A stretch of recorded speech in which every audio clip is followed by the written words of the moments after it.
فضول خرچی کا دائرہ بڑا وسیع ہے. ابھی میں آپ کو بتاؤں گا، جب آپ سنیں گے تو تعجب کریں گے. آپ کے پاس 100 ہی روپے ہیں اور کوئی غریب آپ سے اگر امداد مانگنے لگا اور آپ اس کی مجبوری دیکھ رہے ہیں کہ واقعی پریشان ہیں، اور آپ نے اپنی جیب سے 100 روپے نکال کے اس کو دے دیے پورا کا پورا، اور آپ کے پاس کچھ نہیں بچا، تو یہ بھی صحیح نہیں ہے، یہ بھی فضول خرچی میں شامل ہے. دینی کام میں دے رہے ہیں آپ، کسی غریب کو دے رہے ہیں آپ، ایک مجبور آدمی کی مجبوری میں کام آ رہے ہیں آپ، لیکن آپ خود ننگے ہو رہے ہیں، آپ خود دوسروں سے بھیک مانگنے کی کگار پہ آ گئے ہیں، لیکن آپ کے پاس جو وہ دوسرے کو دے رہے ہیں. شریعت اس سے بھی آپ کو روک رہی ہے. ابھی ہم بخاری اور مسلم کی کتابوں کے اور حدیثوں کی کتابوں کے ابھی حوالے دیتے ہیں، تھوڑا سا صبر کیجیے، ہم دیکھیں. آئیے پہلے قرآن کی 2-3 آیتیں ہم سن لیتے ہیں جو فضول خرچی کے سلسلے میں، اور اس کا ترجمہ، اور اس کے بعد پھر واقعات کی طرف ہم آتے ہیں. تاریخی تقریریں، اتہاسی تقریریں آپ سن چکے ہیں، اب کچھ باتیں قرآن و حدیث پر مبنی بھی سن لیجیے.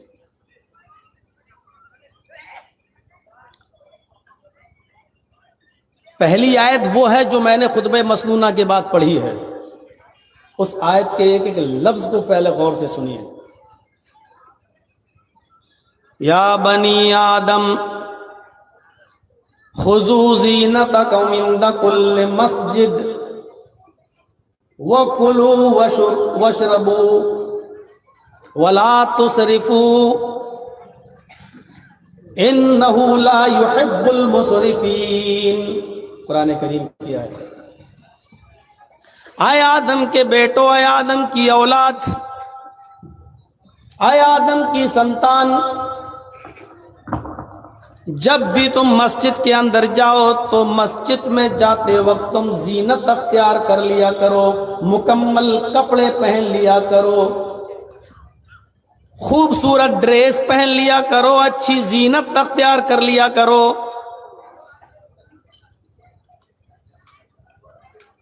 وَكُلُوا وَاشْرَبُوا، اور اللہ نے تمہیں جو رزق دیا ہے، جو روزی دی ہے، کوئی ممانعت نہیں ہے، تم اس میں سے جتنا کھا سکتے ہو کھاؤ. وَاشْرَبُوا، اور خوب پیو، جو مشروب حلال ہیں تمہارے لیے، جو پینے کی چیزیں حلال ہیں تمہارے لیے وہ خوب پیو، جو چیزیں تمہارے لیے کھانے کی حلال کی گئی ہیں تم اس میں سے خوب کھاؤ. بس ایک بات یاد رکھنا، وَلَا تُسْرِفُوا، کھانے اور پینے کی چیزوں میں بھی حد سے تجاوز نہ کرنا، اسراف نہ کرنا، بے جا خرچ نہ کرنا، فضول خرچی نہ کرنا. حلال چیزیں کھانے کی اجازت ہے، حلال چیزیں پینے کی اجازت ہے. تمہاری سیٹنگ ابھی تک بن نہیں پا رہی بھائی. یہ تو صبر والے لوگ ہیں جو صبر کر رہے ہیں، ورنہ اتنے اتنے اونچے تم نے موبائل لگا رکھے ہیں، جیسے لگ رہا قطب مینار یہی ہے.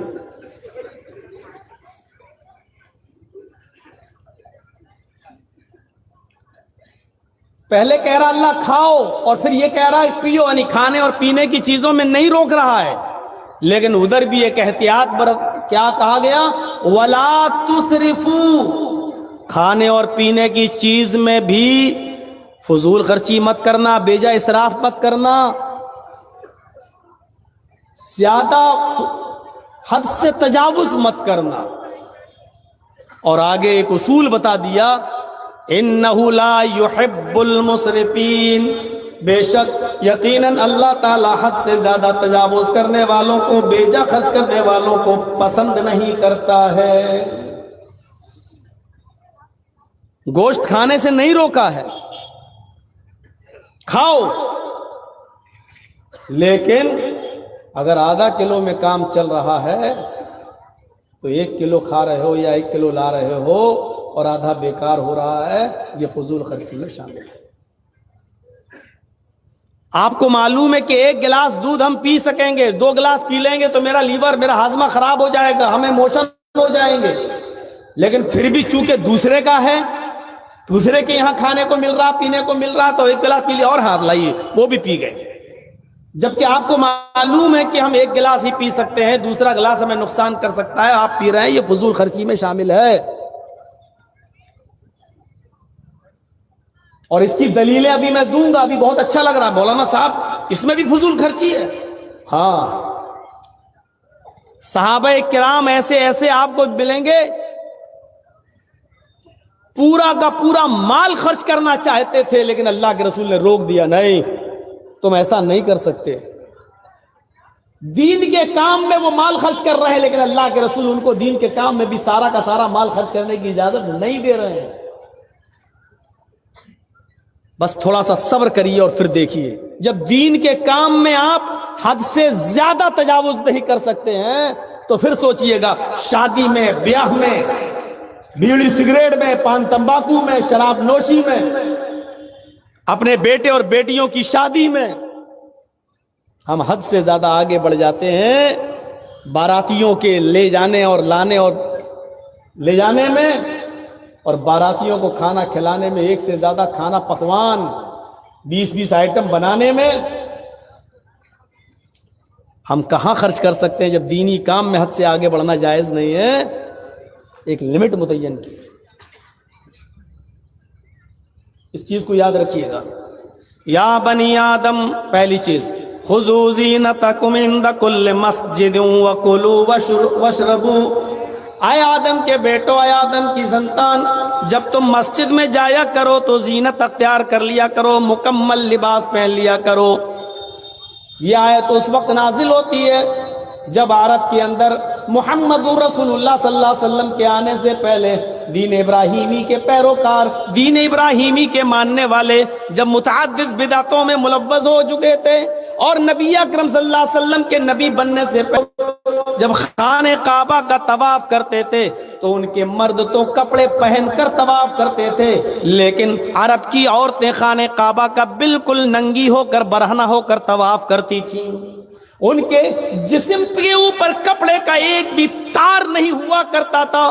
کما والدت امہا، جیسا کہ ان کی ماں نے آج ہی ان کو اپنے پیٹ سے پیدا کیا، جیسے وہ بچہ جو ماں کے پیٹ سے پیدا ہونے کے بعد برہنہ اور ننگا ہوتا ہے، ایسے ہی عورتیں خانہ کعبہ کا بالکل ننگی ہو کر، برہنہ ہو کر طواف کرتی تھی۔ عورتوں کو کپڑے پہن کر طواف کرنے کی اجازت نہیں تھی عرب کے اندر۔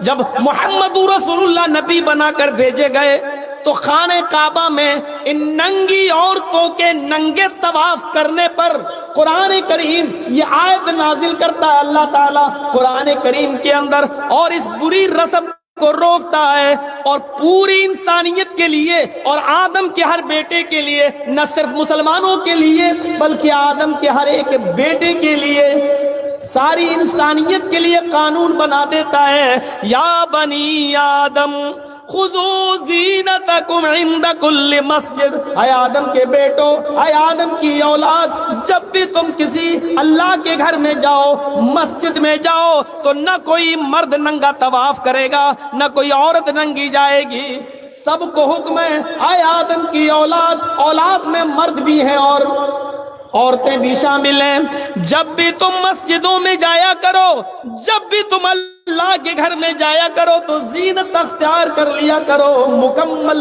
کپڑا پہن لیا کرو، مکمل لباس پہن لیا کرو، لباس میں کنجوسی نہیں، مکمل لباس پہنا کرو۔ اور سنو، ہم نے تمہیں جو رزق دیا ہے اس رزق میں سے تم خوب کھاؤ، کھانے سے تمہیں کوئی نہیں روک رہا ہے۔ اللہ نے تمہیں جو نعمتیں دی ہیں اس کو ظاہر بھی کرو، کھاؤ بھی، جو حلال چیزیں ہم نے اتاری ہیں اس میں سے پیو بھی، کھاؤ بھی اور پیو بھی، لیکن کھانے اور پینے کے اندر احتیاط رکھنا۔ وَلَا تُسْرِفُوا، حد سے آگے مت بڑھنا، حد سے تجاوز مت کرنا، اِنَّهُ لَا يُحِبُّ الْمُسْرِفِينَ، اللہ تعالیٰ بے جا خرچ کرنے والوں کو پسند نہیں کرتا۔ قرآن کی ایک آیت یہ ہے جو میں نے آپ کے سامنے پڑھ دی ہے۔ آئیے ذرا دوسری آیت کی طرف آئیے، پہلے میں 2-3 آیتیں پڑھ دے رہا ہوں تاکہ آپ کا ذہن بن جائے کہ فضول خرچی صرف وہی نہیں ہے جو ہم سوچے ہیں۔ آئیے ایک دوسری چیز، اللہ دوسری جگہ فرماتا ہے قرآن میں، حافظوں سے پوچھئے گا قرآن میں یہ آیت کہاں ہے۔ وآت ذا القرب حقه والمسكين وابن السبيل ولا تبذروا تبذیرا ان المبذرین کانوا اخوان الشیاطین۔ قرآن کی دوسری آیت پر ذرا نظر ڈالیے، اللہ نے یہاں پر بھی دو تین چیزیں بتائیں۔ وآت ذا القرب، ہم نے تمہیں جو دولت دی ہے، ہم نے تمہیں جو مال دیا ہے، تم اس مال کو اپنے قرابت داروں پر خرچ کرو، ان کا حق ادا کرو۔ وآت ذا القرب حقہ، اپنے قرابت دار کا حق ادا کرو۔ قرابت داروں میں، آپ کے رشتہ داروں میں جو غریب ہیں ان کا خیال رکھو۔ والمسکین، ہم نے تمہیں جو مال دیا اس میں مسکین کا بھی خیال رکھو۔ جو چیز بتانا چاہتا ہوں وہ اب آ رہی ہے۔ وابن السبیل، اور جو مسافر ہیں، پریشان حال ہیں، ان کو لمبا چوڑا سفر کرنا ہے، وہ غلطی سے یا پیسے نہ ہونے کی وجہ سے پھنس گئے ہیں اور تمہارے درمیان آ گئے ہیں، تم ان مسافروں کا بھی خیال رکھو۔ کتنے لوگوں کا خیال رکھنے کے لیے کہا اللہ تعالیٰ نے؟ وَآتِ ذَا الْقَرْبَ حَقَّهُ، اپنے قرابت دار رشتہ داروں کا خیال رکھو، جو غریب ہیں ان کا ادا کرو۔ والمسکین، مسکین کس کو کہتے ہیں؟ جس کے پاس واقعی کچھ نہ ہو لیکن شرم کی وجہ سے وہ زبان نہیں کھول پا رہا ہے، آپ کے سامنے ہاتھ نہیں پھیلا پا رہا ہے، آپ جانتے ہیں کہ ضرورت مند ہے لیکن اس کی غیرت اس کو مجبور کر رہی ہے اور وہ بیچارہ آپ کے سامنے ہاتھ نہیں پھیلا پا رہا ہے، یہ مسکین کہلاتا ہے۔ ان مسکینوں کا بھی خیال رکھو جن کے بارے میں تم جانتے ہو کہ واقعی ضرورت مند ہے لیکن وہ اپنی زبان سے تم سے مانگ نہیں رہا ہے، کہہ نہیں رہا ہے، اس کی غیرت، اس کی خودداری مجبور کر رہی ہے نہ مانگنے پر۔ ان کو بھی ڈھونڈو اور تلاش کرو، اپنے قرابت داروں کا، رشتہ داروں کا خیال رکھو، ان کا حق ادا کرو، مسکینوں کا حق ادا کرو۔ وابن السبیل، اور اپنے مسافروں کو بھی ڈھونڈو، ان کا بھی حق ادا کرو، لیکن جب ان کو خرچ کرو، جب ان کو تم اللہ کی راہ میں دو، جب فی سبیل اللہ ان کے درمیان تم کچھ چیزیں خرچ کرو تو اس بات کا خیال رکھنا وَلَا تُبَذِّرُوا تَبْذِيرًا، ان کو دیتے وقت بھی تم فضول خرچی مت کرنا۔ وَلَا تُبَذِّرُوا تَبْذِيرًا، بہت زیادہ مال ان میں مت لٹا دینا، ایسا نہ کرنا مسکین کو تو تم امیر کر دو اپنی دولت سے لیکن پھر تمہیں بھیک مانگنے کی نوبت آ جائے، اپنا ایک گھر ہے وہ کسی غریب کو دے دو اور خود سڑکوں پر بھیک مانگتے پھرو۔ وَلَا تُبَذِّرُوا تَبْذِيرًا، جب تم ان لوگوں کا حق ادا کرو تو یاد رکھنا اس میں بھی فضول خرچی نہیں ہونی چاہیے، اور ایک اصول یاد رکھنا، ان المبذرین کانوا اخوان الشیاطین، فضول خرچی چاہے غلط کاموں میں ہو یا صحیح کاموں میں ہو، فضول خرچی ہے اور فضول خرچی کرنے والے شیطان کے بھائی ہیں۔